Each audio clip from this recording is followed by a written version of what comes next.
So good afternoon, everyone. My name is Avinash Sharma. I am assistant professor at IIIT Hyderabad, where I'm associated to Center for Visual Information Technology, and I'm primarily involved in computer vision research. Okay, you can see my webpage for details.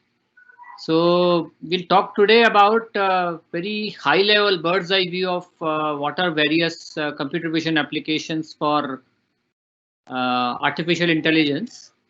In particular, I'll try to focus more at the end on my research domain, which is within computer vision. I work on 3D computer vision.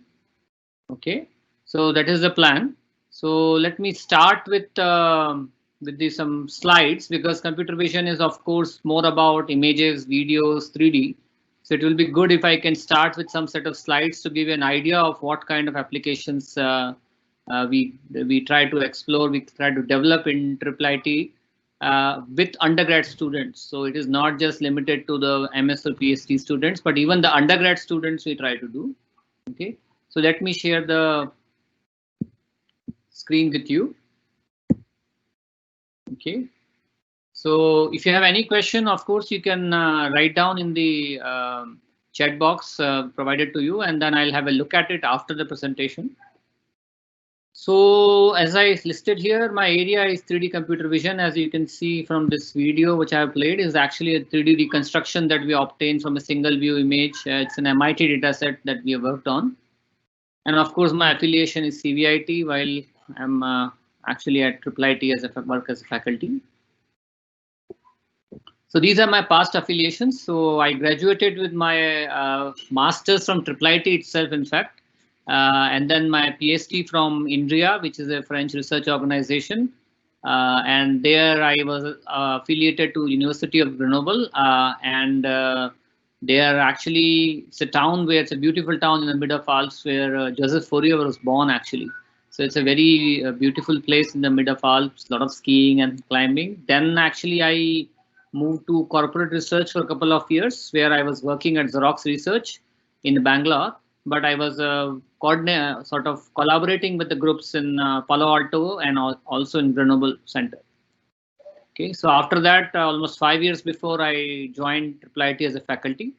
So I have this unique relationship with IIIT. I stayed there as a student and now I am faculty there. So I understand pretty much the way of life for students there very closely because I lived in those hostels and I was in close proximity to some of the students all the way from their first year to their fourth year. So any questions related to student life, I am also in fact I spent at least 4.5 years as a campus activity coordinator. So a lot of vibrant things that we do on campus, like celebrating festivals and all. So even those questions I can take. So basically, what is computer vision and what is computer vision in the context of AI? So first of all, in very high level, I can say that artificial intelligence or AI, as we know, try to emulate human intelligence. So essentially, we are trying to imitate how humans are able to flawlessly perform very complex tasks. Okay, so now in this context, if you see the human brain significantly capitalize on vision cues. So what we see from our eyes for perception and inference of the world around it. So these are a little bit technical word, but the idea of perception is understanding what is around us. And inference is trying to predict based upon sort of try to analyze and conclude based upon what we are seeing. Okay. So if you see here, the visual cortex, which is the back side of our head, okay, is actually one of the largest region of brain for processing visual input cues from our eyes. So essentially, even nature has given very important role for our visual system. And hence, in the context of AI, computer vision, which attempts to replicate human vision with computational methods, is actually getting a lot of traction, a lot of importance, especially with the recent evolution of deep learning methods where convolution neural network has become very critical.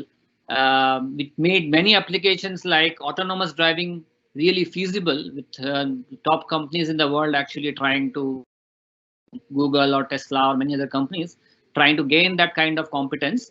And it's all about computer vision actually. Okay, and there's both 2D and 3D computer vision involved there.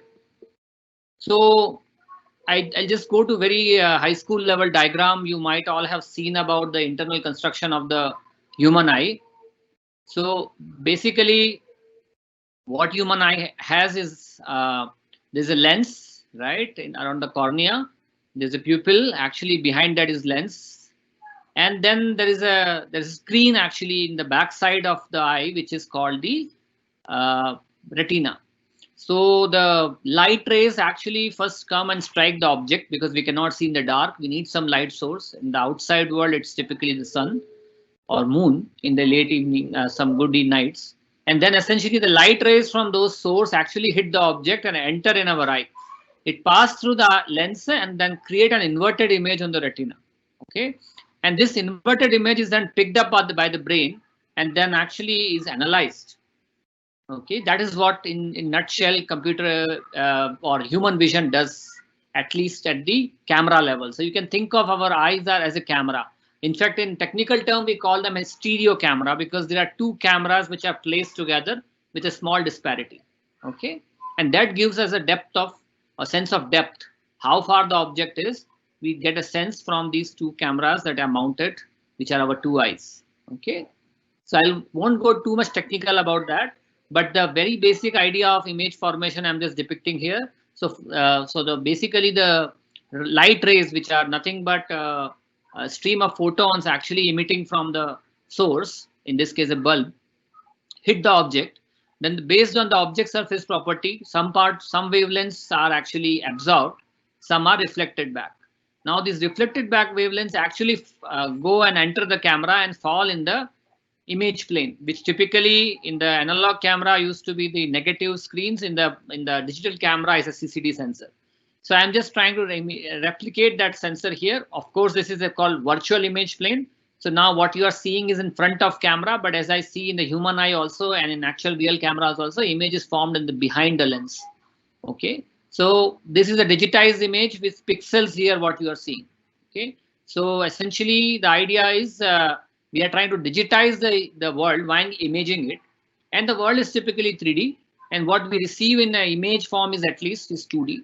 A video is nothing but a sequence of images, so we call it as a frames per second, we count it. So as many as images per second we can see to make it more realistic to human eyes. I think 30 FPS is a well-accepted norm.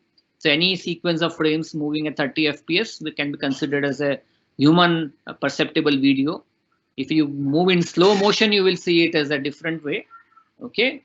Now, essentially, and there are nowadays time-lapse videos also that you see, which actually retain only limited frames. So now this is actually not a new understanding that we have got. We have also received, if you see, this is a very famous temple from, I don't know if anybody can guess, it's a Virupaksha temple in Hampi and in Karnataka. And what you see here is on the bottom right is the inverted image of the Gopuram, which is formed inside a dark chamber, which has a small opening. So this is called pinhole camera model, and you might have studied it in your physics classes. Just an example, I'm trying to say that all these competencies are not new to human, or at least to India. Now, these are the various research areas that we at IIIT explore, which involves document processing, okay, recognition and retrieval. So document processing involves understanding, digitizing documents, including heritage documents, including books. So there are OCR technology, or we call as optical character recognition, are actually typically employed, and I can say confidently, is one of the leading group in India about digital. There is a digital library project that Government of India has floated a decade ago, and IIIT contributed from the really leading that project. Then there is also different research problems we deal in case of videos. So we talk about images, about recognition and retrieval of images based on the content of images. There is a whole area called content-based image retrieval. We also do video analysis and video retrieval, including human activities in videos. I'll give some example later. We also work on vision on mobile, where we try to design lightweight computer vision techniques, which requires less computing power. so that we can run those applications on mobile phone. Digital heritage is another area where we are trying to also put a lot of effort on digitizing Humpy kind of project we have contributed, and also image processing with that. Medical image analysis is an important area which actually affects our life significantly. And now in the Corona time, we can see that how important is this kind of analysis. For example, analysis of X-ray of lungs, or even other kind of modalities like brain fMRI, retinal image processing.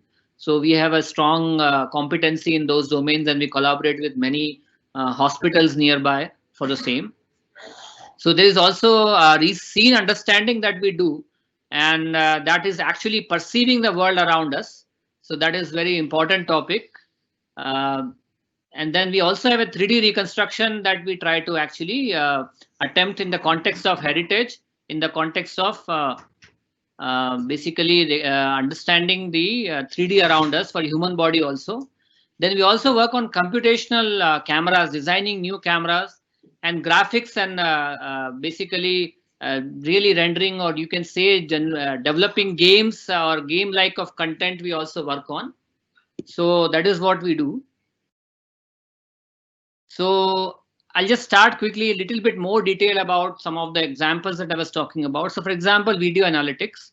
So in this example, what we are showing in the middle is actually for the game of, in this case, tennis. We actually show the trajectories that the way the different balls were played. And we also attempted to understand and analyze what kind of strokes that were played by the players. For example, it was a forehand, or it was a smash, or it was a react. And then using this, we can do interesting analytics.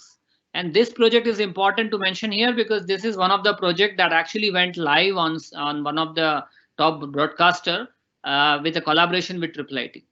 Okay. So these are subtle areas where we work on computer vision applied to real problems. Also, small object detection kind of techniques, which are very important for autonomous navigation. They are also where the large obstacles are easy to identify. The small objects we try to detect. So basically now I will move to and talk about. There's another interesting application of grounding and understanding that how do we perceive images. So this is an example research done by our faculty here, and the idea is to actually localize, given a text input, how do we localize where that object is in the image? For example, clouds in the sky, or where is the car in the lane, or you can do the other way around. You try to actually infer from the image a text that what exactly is being seen. Okay, so some of these applications are very important. Some of the traditional applications like understanding aerial imagery is also there. So to basically extract roads and this kind of thing. We also work on the first person vision where we are interested in wearable cameras so that you can actually see what kind of activities were done. They're very important thing nowadays with live logging or even assistance to disabled people who cannot see, and we would like them to give an idea of what is actually be happening in front of them. It could be very important for improving the accessibility to the real world for them. Then I will just quickly, in the context of this talk, I'll speak about the prominent women researcher in computer vision domain, because as you know, this talk series is actually organized in the context of where we are trying to attract students from female students, women students who are actually interested to pursue research in this domain while pursuing our undergrad program. That is what makes IIIT unique, where we allow students to work even from third year in research programs. So Fei-Fei Li is one of the prominent researcher at Stanford University, and while being at Stanford, she is also a chief technologist at Google Cloud. Similarly, Cordelia Schmidt, that I had a proximity with her when I was at INRIA. She is actually a very prominent researcher in this domain. She heads a group there, and she's a research director position she holds at INRIA in Grenoble. Professor Jayanti Sivaswamy, I want to mention specifically because she is one of the prominent computer vision researcher in India in medical image processing. She works primarily on retinal image processing, and recently she was also in news to actually one important thing we are trying to do at IIIT is building the atlas for human brain for Indian population, because most often we use the atlas from the Western world, and it could immensely help the diagnosis of many diseases based upon our population distribution. So she also holds a Dean Academics position at IIIT, very senior person. Another Indian I should mention here, which is actually in US, top university, Georgia Tech. She's associate professor, Professor Devi Parikh. And she's also, while being holding a faculty position, she's also a research scientist at Facebook AI Research. Apart from these examples, which are mostly senior people, there are many recent examples and success stories also that I can mention. So one of our recent PhD student, she was actually a master's student who and then converted to PhD in even though she has an offer from Europe actually for PhD, Rajvi Shah. And she recently graduated and now she is actually working at Facebook AI Research for computer vision problems or 3D vision problems. Okay, so there is plenty of research that we do and many students who are women actually are involved in this kind of research at a leading it, in fact, not just involved. So I think just a redundant slide because I think we are advertising it already, but just to quickly go through it, that our aim is to actually achieve a 25% at least women in this admission process this year, and at least 25 seats are available for CSE stream and 15 for ECE stream, and there are more incentives that we are trying to provide to students, women students, for this diversity pool admission process.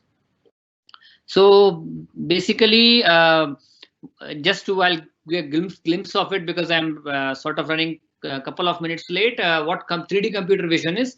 So we try to represent objects in 3D, and for computer to understand 3D, we represent them as a 3D point cloud. So what you're seeing on the left side is a small dots are representing a 3D point in some virtual space. And now this is actually, as you can see, is approximating a human body surface.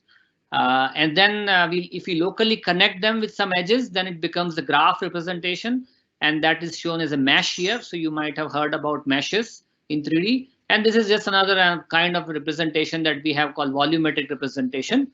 So there are ample of applications of 3D computer vision. I'll just show a few here. So virtual mirror is one application that is going to basically getting more popular nowadays, where people can actually choose clothes without wearing them. And this kind of application I work in IIIT. There are also large scale asset management where a lot of 3D data is available in terms of UAVs flying, and we get a very dense point cloud of really large world, outside world. For example, power lines and, for example, railway tracks, and we want to analyze them. Autonomous navigation, of course, does not require much explanation, and 3D LiDAR based scanning is actually very useful there. Medical imaging also has plenty of applications like nowadays 3D ultrasound, where we would like to understand the evolution of a baby, okay, in the womb.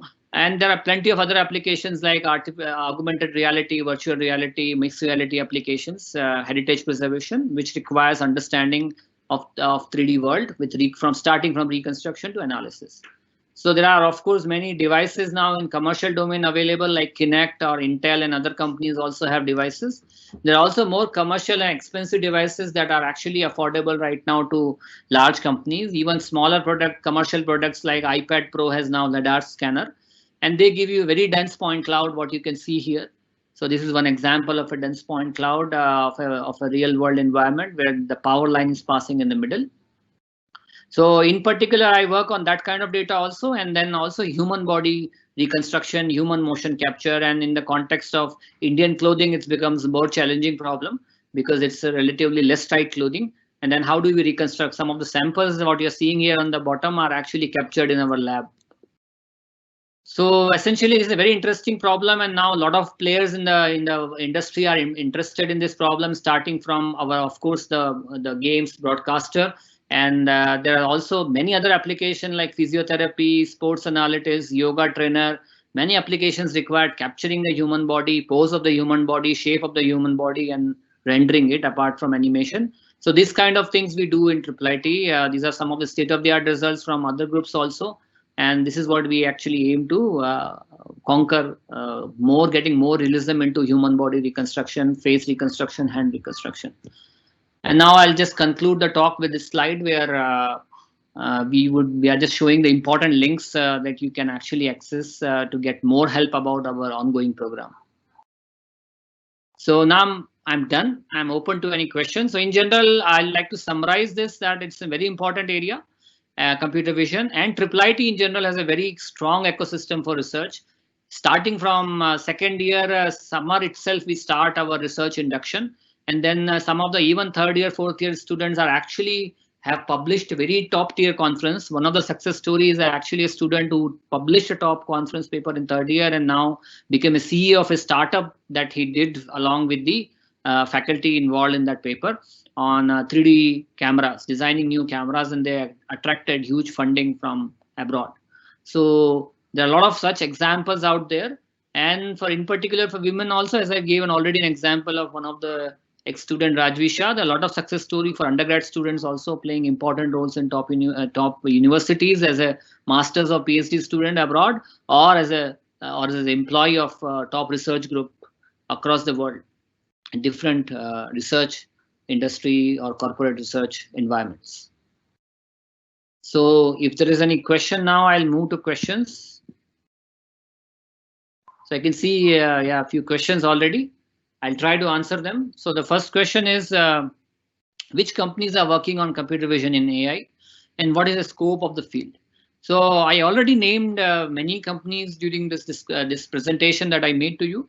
But just to explicitly list, there are plenty of companies which are established research groups in country and also outside, starting from, if you see, Google is there, which is interested in a lot of computer vision applications, starting from images to videos on YouTube and to many other autonomous driving efforts. There are companies, and Google Glass is one classical example, which is actually about first-person view, wearable devices.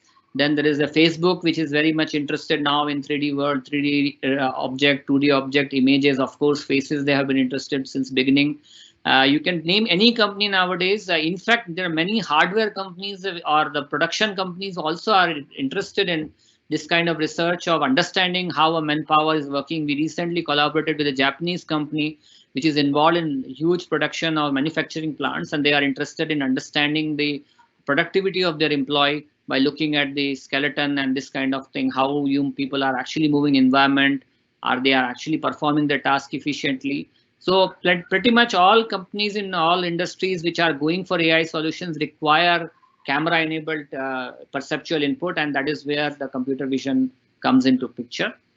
Now the second question that I'll go to is, do ECE students study these topics? Are they of any use to them?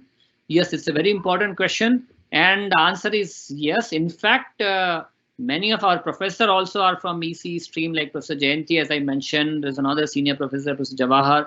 So they are also from electrical and electronics background. So we need this kind of fundamentals for signal processing, because images essentially can be seen as a 2D signal, and any image processing task can be seen as applying signal processing on images, where ECE. And I also have, like, I am from CSE background, but I have students from ECE stream, and they successfully work on these problems. And we, in fact, would like them to actually participate in research as a regular student. So we don't discriminate between the streams when it comes to research, because everybody brings complementary skills.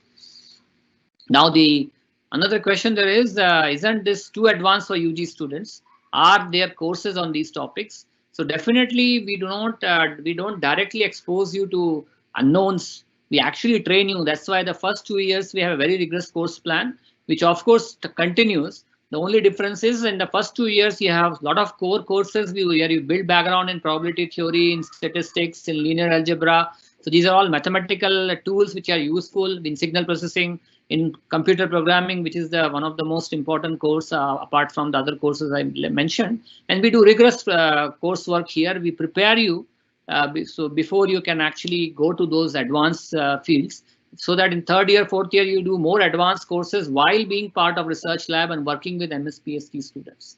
So that's what makes IIIT environment a unique environment. So I kind of asked on the next question that is out there, which is, do you need to be really good at math for this subject?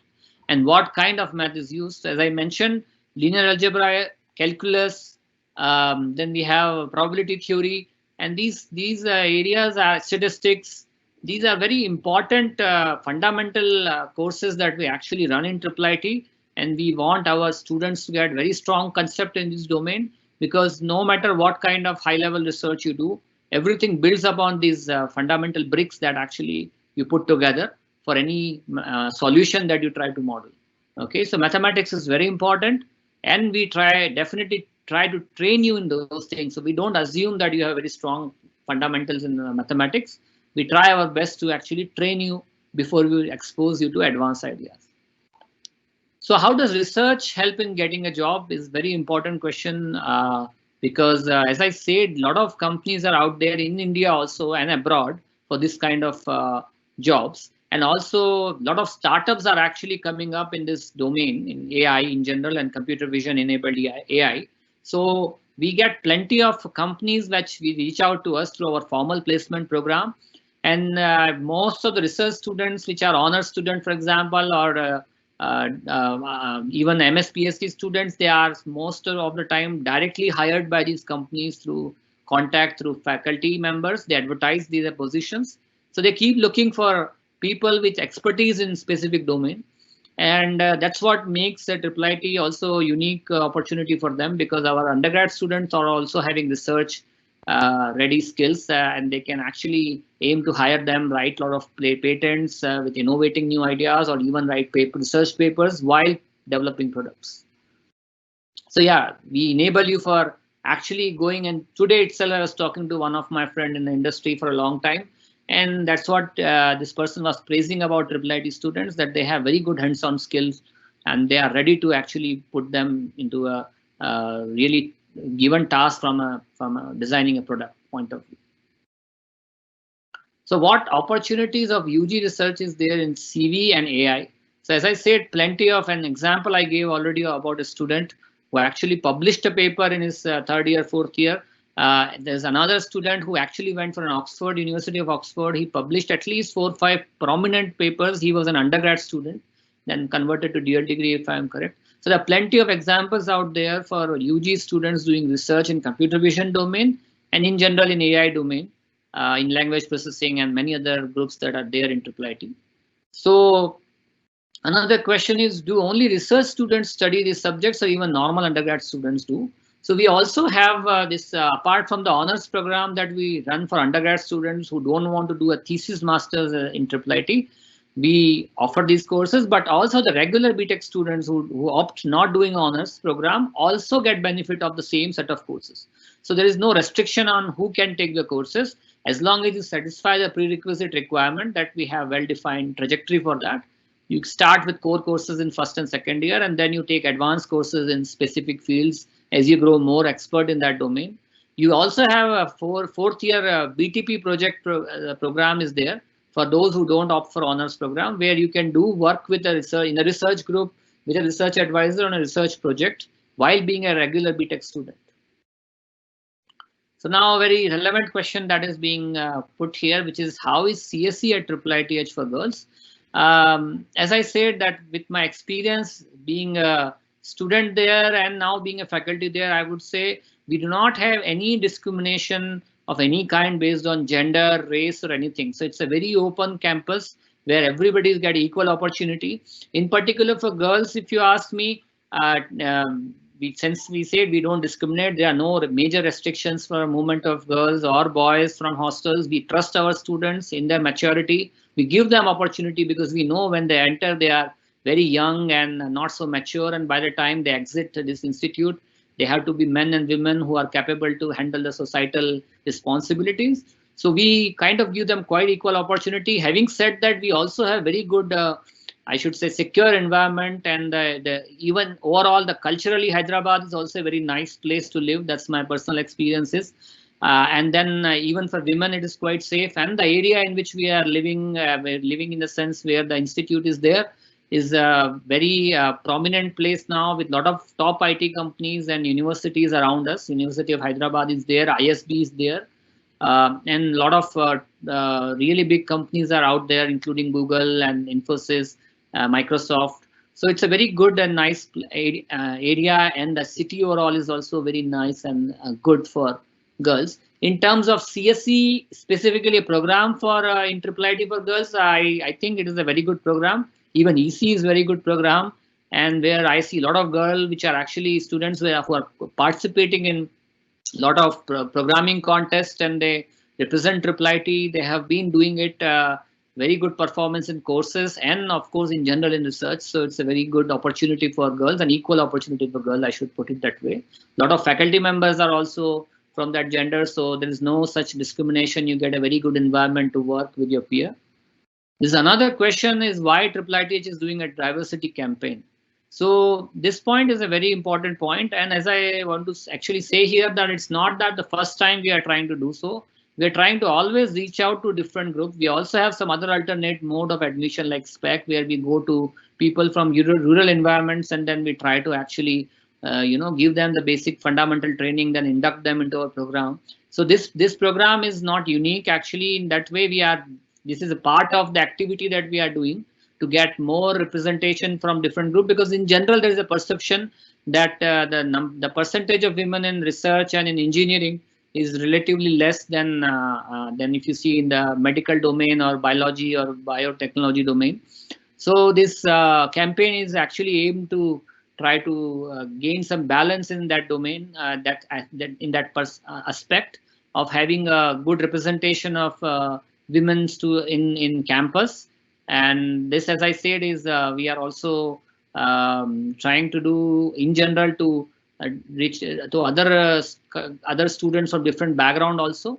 So this is unique in the sense that our campaign is to bring more people from different background, in this case gender here, and make sure that we have a healthy environment on campus where we get a lot of innovation done, a lot of creativity flowing, vibrancy in the environment with the students from all sort of groups. So it is very important to have a good representation from women candidate, and that's why we are actually running this campaign.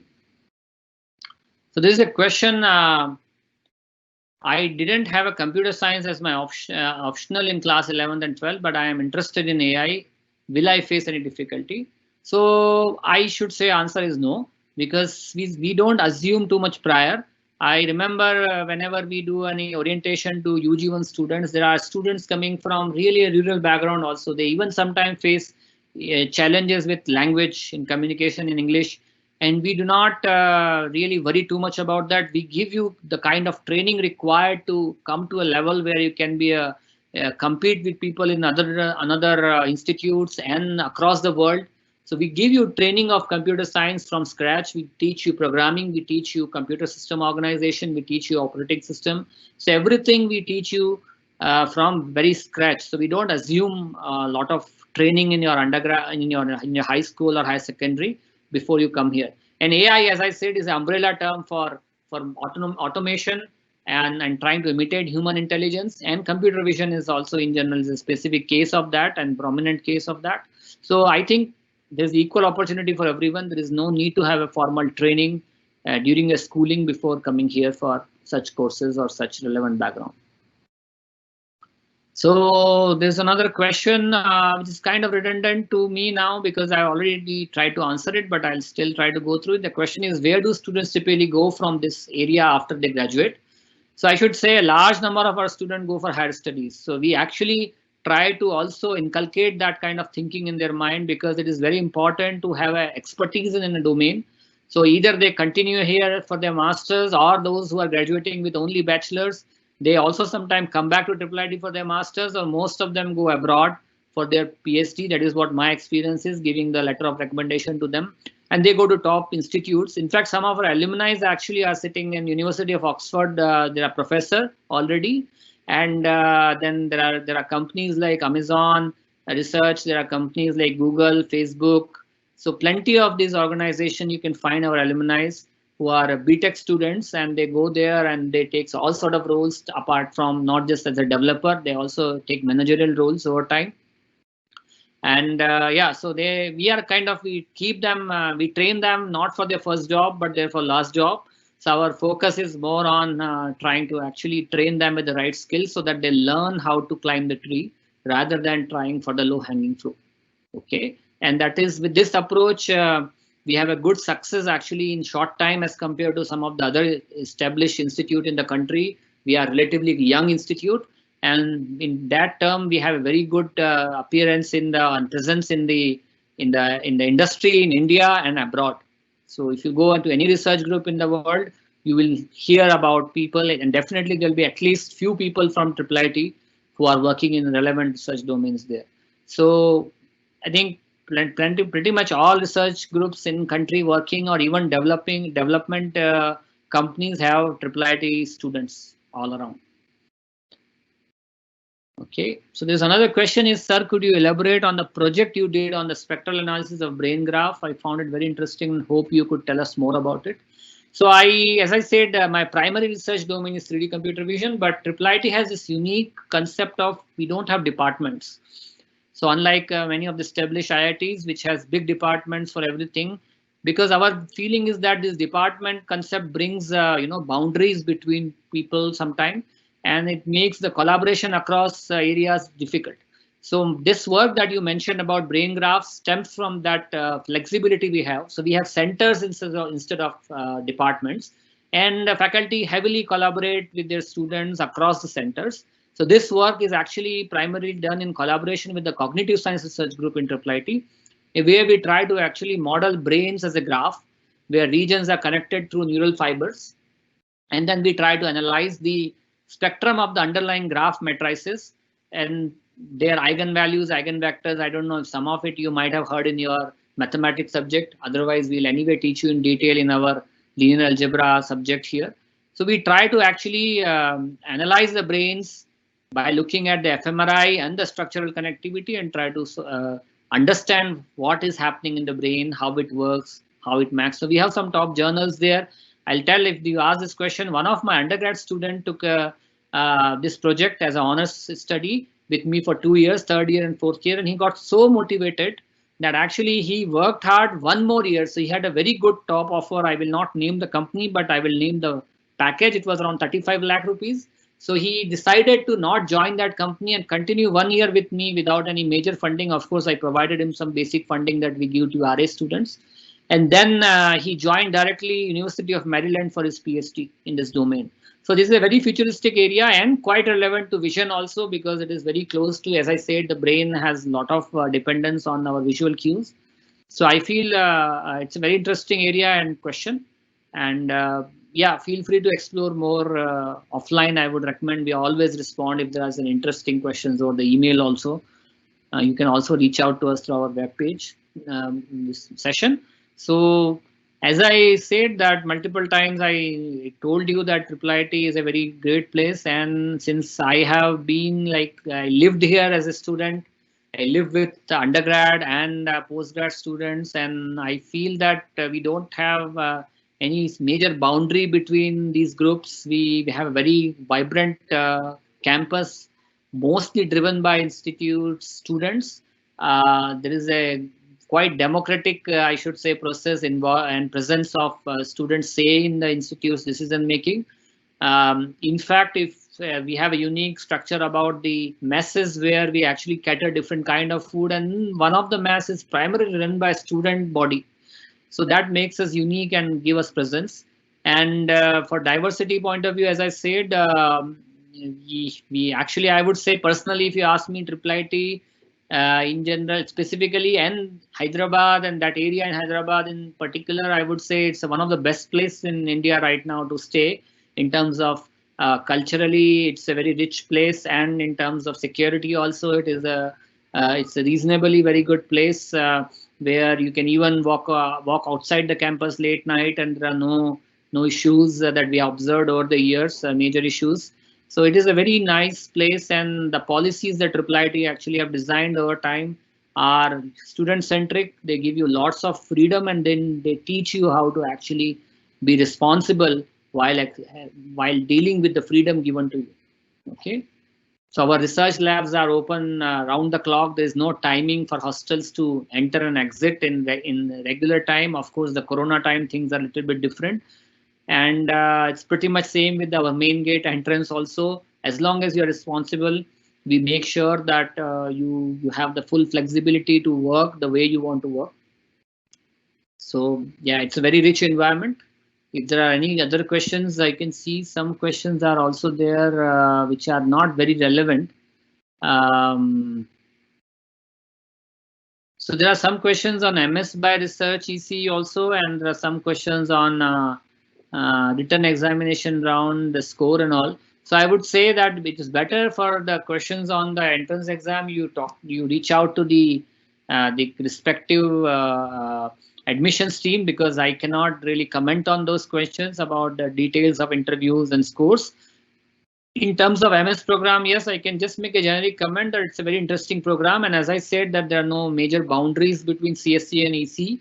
So there are EC MS students who work in computer vision domain, who work in NLP domain.